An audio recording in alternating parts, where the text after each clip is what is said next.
All right, so Austin here was nice enough to reach out to us and offer to come up and sort and grade our VZ58 bayonets. We don't know much about the VZ58 bayonets. We had over 1,000 and we're pretty low right now. But we wanted to learn a little before we were out, and he came up and has sorted them into these 3 different bins right here.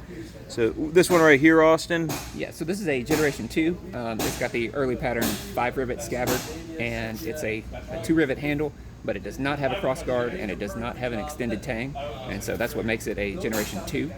Fortunately, we don't have any of the Generation 1s. Those were a wooden hand guard, and those are pretty rare. Oh, gotcha. All right. We probably initially did before we blew them out on a big sale, I'm guessing. And then this is a Generation 3.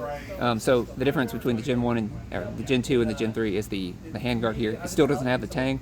This particular one has the later pattern 6-rivet scabbard, and it has been modified at some point in its life to have an extra rivet here for support in the handle. Oh, very cool. I'd never noticed that in the differences on them. Yeah, some of them have 2. This is sort of, I think, how they were originally done, and then that 3rd rivet was added at some point in its life. So this one is in the original style that the Generation 3 was created. Very cool.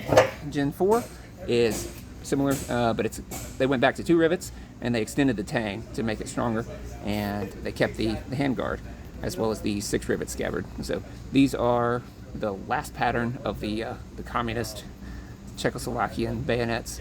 So that's the Gen 4. Very cool. Yeah, he's definitely the regional expert on VZ58 bayonets. Never knew so much about VZ58 bayonets before. Thank you very much, Austin, for coming up here and sorting these for us also.